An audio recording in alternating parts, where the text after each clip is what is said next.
Assalamualaikum dear students, this is Fayaz Ali, lecturer of zoology, Government Higher Education of Pakistan। तो आज हम start करने वाले हैं नया बुक जो फेडरल बुक का 10th ग्रेड का आया है, उसकी स्टडी करेंगे। आज से हम स्टार्ट करेंगे बाकायदा इस चैनल के अंदर तक कंप्लीट जो है ये बुक होगा। इससे पहले जो है फर्स्ट ईयर का बुक चल रहा है पंजाब बोर्ड का, अब जो इस्लामाबाद बोर्ड का जो है हम ये जो है बुक करते हैं। चलें देखते हैं कि हमारा इस बुक के अंदर ऑलरेडी मैंने रिव्यू दे दिया है कि किस तरह का बुक है, इसके अंदर क्या चीजें देखें। ये जो है 9th क्लास में आप पढ़ के आए, उसमें आपने सिंपल चीजें पढ़ी हैं, बेसिक चीजें पढ़ी हैं। इसमें थोड़ी सी कॉम्प्लेक्स होंगी और अप्लाइड होगी। अप्लाइड मतलब आपकी लिविंग ऑर्गेनिज्म, आपकी लाइफ से रिलेटेड होगी और आपको पढ़ने में मजा आएगा, इंटरेस्टिंग चीजें होंगी। जैसे कि आपके डाइजेस्टिव सिस्टम के बारे में, आपके रिस्पायरेटरी सिस्टम के बारे में, सर्कुलेशन के बारे में, जो आप देखते हैं कि आपके अंदर हो रहे हैं। उसमें तो आपने सेल पढ़ा, सेल तो हमें नजर भी नहीं आता, ठीक है, वो जस्ट थ्योरेटिकल चीजें थी, लेकिन ये प्रैक्टिकल चीजें हैं। चले हम देखते हैं कि ये कैसे होता है। बायोलॉजी ग्रेड 10 न्यू बुक जो है 2025 का लेटेस्ट बुक है, उसका फर्स्ट लेक्चर ये रहा। जो इसका फर्स्ट चैप्टर है वो डाइजेस्टिव सिस्टम के बारे में। अब ये डाइजेस्टिव सिस्टम क्या है, इससे पहले हमें पता है कि देखो हमारी बॉडी के अंदर जो लेवल ऑफ ऑर्गेनाइजेशन होती है वो कैसे होती है बेटा। जब एटम्स मिलते हैं, हमने पढ़ा है लेवल ऑफ ऑर्गेनाइजेशन में, एटम्स मिलते हैं तो बनाते हैं मॉलिक्यूल्स। क्या बनाते हैं बेटा? मॉलिक्यूल। जब मॉलिक्यूल्स मिलते हैं तो बनाते हैं ऑर्गेनेल्स।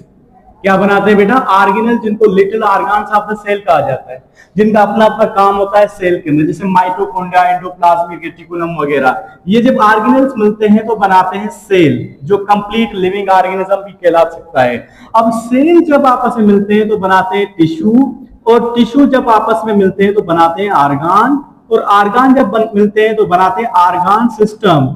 आर्गान सिस्टम बनाते हैं। अब ये आर्गान सिस्टम क्या होता है? एक ऐसा सिस्टम होता है जिसके अंदर डिफरेंट ऑर्गन्स होते हैं, जिनकी एनाटॉमी टोटली डिफरेंट होती है, लेकिन आपस में मिलकर काम एक ही करते हैं, एक फंक्शन करते हैं, तो उसको कहा जाता है ऑर्गन सिस्टम। इसी का मिसाल है हमारा नर्वस सिस्टम। नर्वस सिस्टम के अंदर हमारा ब्रेन है, स्पाइनल कार्ड और नर्व्स, तीनों मिलकर काम क्या करते हैं? कोऑर्डिनेशन का काम करते हैं। इसी तरह से आज हम जो फर्स्ट चैप्टर जो हमारा है वो है डाइजेस्टिव सिस्टम के बारे में। डाइजेस्टिव सिस्टम जो है हमारा, ये हमारी बॉडी का एक सिस्टम है। मतलब ये ऐसा नहीं होगा कि एक सेल का बना हुआ है या टिश्यू का बना, सिस्टम है तो ऑर्गन्स का बना होगा।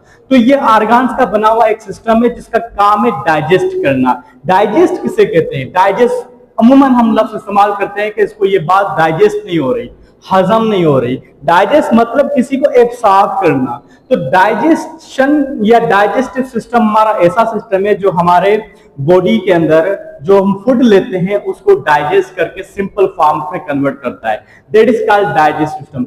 हमारी बॉडी को जो है डाइजेशन क्या है? It is the process of getting in of complex food materials into simpler forms.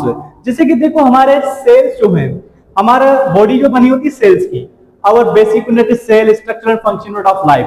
तो सेल के अंदर जो है सारी प्रॉपर्टी है जो लिविंग ऑर्गेनिज्म होती है। सेल डिवाइड भी करता है, सेल मूव भी करता है, सेल के अंदर रिस्पायरेशन भी होती है, सब कुछ होता है। सेल के अंदर खाना भी चाहिए, तो सेल तक खाना पहुंचाना है हमें, हर बॉडी के सेल के अंदर खाना पहुंचाना है। तो कैसे पहुंचेगा? जब हम एक बड़ा पीस ऑफ केक खा रहे हैं तो इतना बड़ा केक एक छोटे से सेल के अंदर कैसे जाएगा? छोटा सेल कितना होता है जो हमें नजर भी नहीं आता, माइक्रोस्कोपिक होता है। How can larger piece of a cake can go और फिट इनटू द सेल, जो कि माइक्रोमीटर में होता है।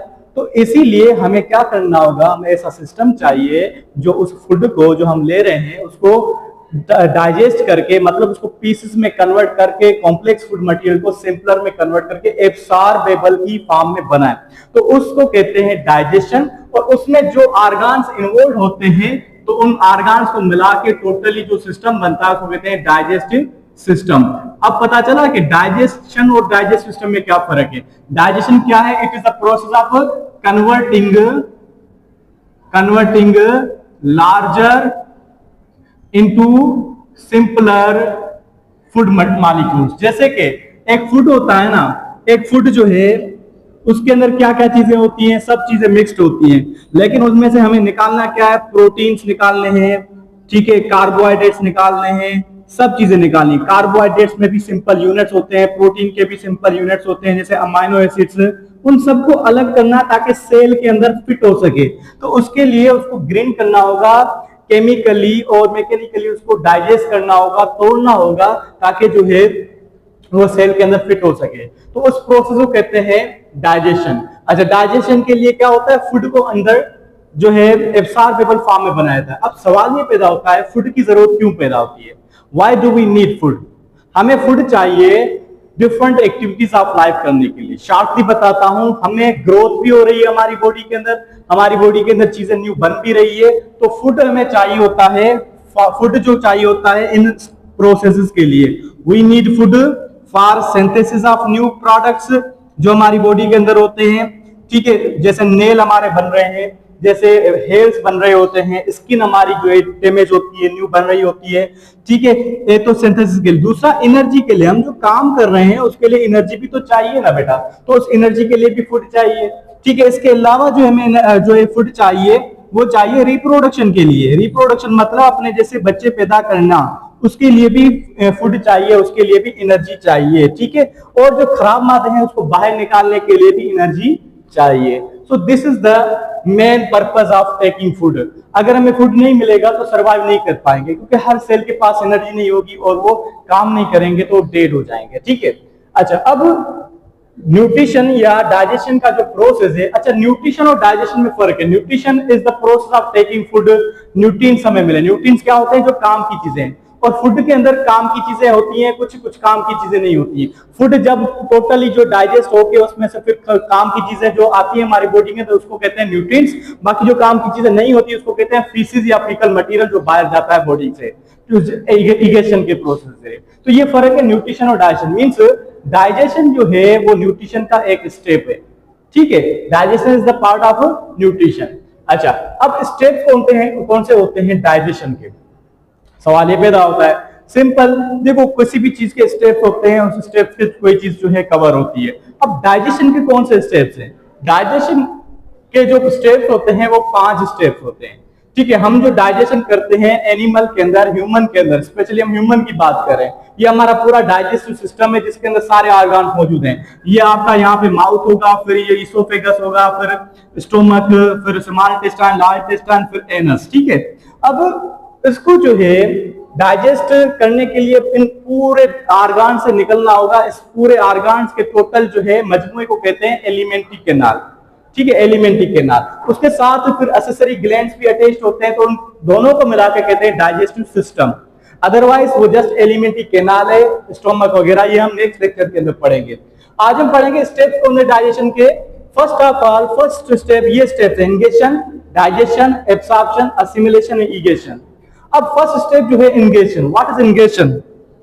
इंगेशन इज, इंगेशन इन से मतलब, इंगेश मतलब इन मतलब अंदर। ठीक है, अंदर किसी भी फूड पार्टिकल्स को जो है इनसाइड माउथ लेना, उसको कहते हैं ingestion. Taking in of food, taking in of food in digestive system. Digestive system के अंदर जो है खाने को ले जाना, तो उसको कहते हैं इंजेशन। तो डाइजेस्ट सिस्टम को ले जाता है तो माउथ से लिया जाता है, तो इसको कहते हैं इंजेशन। उसके बाद वो डाइजेस्ट होगा, मींस ब्रेकअप होगा, breaking of food, breaking of food from complex से लेके कॉम्प्लेक्स टू सिंपल फॉर्म में कन्वर्ट करना, सिंपल फॉर्म में। ठीक है, उसको कहते हैं डाइजेशन। अब ये डाइजेशन के 2 टाइप्स होते हैं। हमारे बुक में जस्ट एक मेंशन है, लेकिन 2 टाइप होते हैं। एक होती है मैकेनिकल डाइजेशन, मैकेनिकल, दूसरी होती है केमिकल डाइजेशन। देखो, फूड जो हमारा होता है मैकेनिकल मतलब जो है फिजिकली खाना टूटता है, दूसरा केमिकली, केमिकल जैसे तेजाब होते हैं, उसमें कोई चीज लगाते हैं तो गल जाती है, गल जाता है कोई भी चीज। तो इसी तरह से केमिकल्स होते हैं हमारे एंजाइम्स। एंजाइम्स क्या होते हैं? बायोकैटालिस्ट होते हैं, स्पीड अप करते हैं रिएक्शन के। जैसे कि अमाइलेज, ये अमाइलेज क्या करता है? स्टार्च को डाइजेस्ट करता है, स्टार्च को कन्वर्ट करता है माल्टोज में। ठीक है, माल्टोज में कन्वर्ट करता है। ये केमिकल डाइजेशन भी। मैकेनिकल डाइजेशन कैसे? जैसे कि बाय टीथ, टीथ के जरिए डाइजेशन होती है, ये मैकेनिकल डाइजेशन होती है। दूसरी स्टोमक की जो वाल्स है ना, स्टोमक की वाल्स, ठीक है, वो भी डाइजेशन का काम करवाती हैं। ठीक है, तो ये भी जो है इसमें आएगा mechanical digestion. So breaking of food is called digestion, और making the complex food material into simpler food material is called also digestion. It has two types. So one is mechanical digestion, second is a chemical digestion. Mechanical digestion is without the usage of chemicals. Only the larger sizes are converted into the smaller sizes. ठीक है, लेकिन chemical digestion में क्या होता है, smaller size को भी smaller size में कन्वर्ट करना, उसकी बॉन्डिंग को तोड़ना, जैसे कि फूड जो है उसके अंदर प्रोटीन है, प्रोटीन में से अमाइनो एसिड को अलग करना, उसकी बॉन्डिंग को तोड़ना। ठीक है, पॉलीपेप्टाइड चेन होती है, ऐसे चेन होती है पूरी, ठीक है, अमाइनो एसिड की बनी होती है, तो ये पूरा बनता है प्रोटीन। लेकिन काम के ये अलग होते हैं ताकि हमारे जिस्म जो है जिस तरह की प्रोटीन चाहे उसे बना सके, इसको रॉ मटेरियल के तौर पे यूज करे। तो ये अमाइनो एसिड को उसे निकालने को कहते हैं केमिकल डाइजेशन। ठीक है,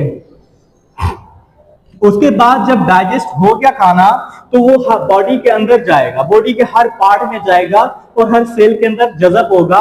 वही जो उसका फाइनल जो मकसद है, जज़ब होगा, इसको कहते हैं एब्सॉर्प्शन। ठीक है, taking of digested food by cells जो है उसको डाइजेस्टेड फूड को लें तो उसको कहते हैं एब्सॉर्प्शन। अब वो लेते किस लिए हैं, ताकि मैंने बताया कि एनर्जी बनाने के लिए। अब जो एनर्जी निकालेंगे उस प्रोसेस के जरिए, किसी भी प्रोसेस के जरिए, रेस्पिरेशन के लिए एनर्जी के तौर पे, या कोई चीज बनाने के लिए उस खाने को इस्तेमाल करें, मतलब जो यूटिलाइजेशन हो रहा है फूड का, तो उसको कहते हैं assimilation. Utilization of food is called assimilation. ठीक है, उसके बाद हमने देखा ये डाइजेस्ट सिस्टम से पूरा गुजरता है, सारी चीजें जो डाइजेस्ट हुई कॉम्प्लेक्स फूड से स्मॉलर में टूटे, कुछ ऐसी चीजें होंगी जो प्लास्टिक टाइप होंगी, कुछ ऐसी चीजें होंगी जो हल नहीं होगी, जो डाइजेस्ट नहीं हुई होंगी, उसको अनडाइजेस्टेड मटेरियल कहेंगे। जैसे कि प्लांट जो है ना, वेजिटेबल्स, वो हमारी बॉडी के अंदर इतना डाइजेस्ट नहीं हो पाते, हमें खानी चाहिए लेकिन बहुत ही कम मिकदार में, एज ए रफेज तौर पे काम आती है। ठीक है, कॉन्स्टिपेशन नहीं होने देती, लेकिन हमें एक्स्ट्रा नहीं खानी चाहिए, क्योंकि ये जो ज्यादा हम खाएंगे तो हमारे अंदर ऐसे एंजाइम है नहीं, क्योंकि हम हर्बीवोरस नहीं है। Animals are not herbivorous, we human being is not a herbivorous, मतलब जो वेजिटेबल खाने वाला। और जो बुफेलो काऊ वगैरह है, वो जो हर्बीवोरस है, उनके अंदर एंजाइम्स होते हैं जो सेलुलोज को तोड़ते हैं। सेलुलोज जो होता है वेजिटेबल्स के अंदर, उसको तोड़ सकते हैं, लेकिन हमारे अंदर वो नहीं है। तो इसलिए जो है वो खराब मादे जो है उसको बाहर निकालने के, उस खराब मादों को कहेंगे फीकल मटेरियल या स्टूल्स कहेंगे। तो उस egestion, it is the elimination of undigested food material from the body. ठीक है, यहां पे एक और पॉइंट बताऊंगा, फ्रॉम द बॉडी। एक होता है इगेशन, दूसरा होता है एक्सक्रीशन। एक्सक्रीशन और इगेशन में, दोनों में फर्क है। एक्सक्रीशन क्या होता है बेटा, एक्सक्रीशन जब हमारे बॉडी के अंदर खाना इस्तेमाल हुआ, ब्लड के अंदर, उसके अंदर हमारे ब्लड सेल्स बने, ब्लड सेल जब टूटते हैं तो उसमें अमाइनो एसिड होता है जो टॉक्सिक होता है। अब ये रिमूव होना जरूरी है। ये जो रिमूव होगा वो ब्लड के अंदर ही होगा। ब्लड जाएगा किडनी के पास, किडनी से जो है वो यूरिया निकलेगा बाहर या अमाइनो एसिड निकलेंगे बाहर, तो उस प्रोसेस को कहेंगे एक्सक्रीशन, जो हमारे टॉक्सिक सब्सटेंस होते हैं। लेकिन जो अनडाइजेस्टेड फूड मटेरियल होता है, जो हमारे डाइजेस्टिव सिस्टम से निकलता है, तो उसको कहते हैं इगेशन।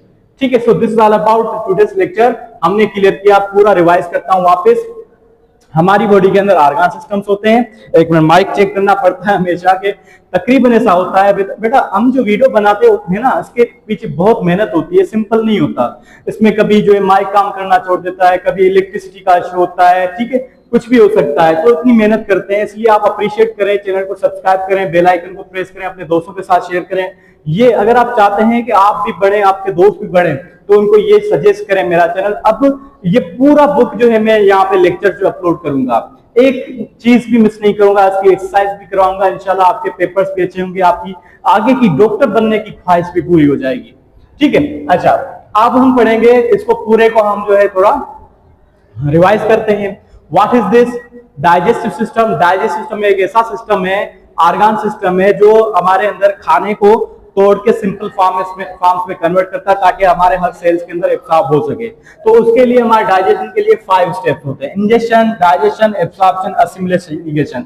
इंजेक्शन में फूड को इन लिया जाता है, अपनी बॉडी के अंदर लिया जाता है, वो स्पेशली जो हमारे अंदर माउथ होता है वहां से। डाइजेशन के अंदर वो फूड जो टूटता है, ये सिंपलर फॉर्म्स में ये मैकेनिकल भी होती है, केमिकल भी होती है। मैकेनिकल बाय टीथ और केमिकल बाय मैकेनिकल दूसरा जो स्टमक की वाल की वजह से वो चलती रहती है, ग्राइंडिंग करती हैं। ठीक है, एब्सॉर्प्शन तीसरा प्रोसेस है, उसके अंदर क्या होता है, हमारा डाइजेस्टिव फूड जो एब्सॉर्ब होता है ब्लड के अंदर। असिमिलेशन, उससे जो हमारे एनर्जी बनानी है, सिंथेसिस करनी है, जो भी काम यूटिलाइज होता है वो खाना, उसको कहते हैं एसिमिलेशन। उसके बाद खराब मादे बाहर निकलते हैं डाइजेस्टिव सिस्टम के, उसको कहते हैं egestion. So this all about जो है digestive system. I hope I have clear this concept. मिलेंगे इंशाल्लाह नेक्स्ट लेक्चर के अंदर। जुड़े रहिए मेरे साथ, चैनल को सब्सक्राइब करें, बेल आइकन को प्रेस करें।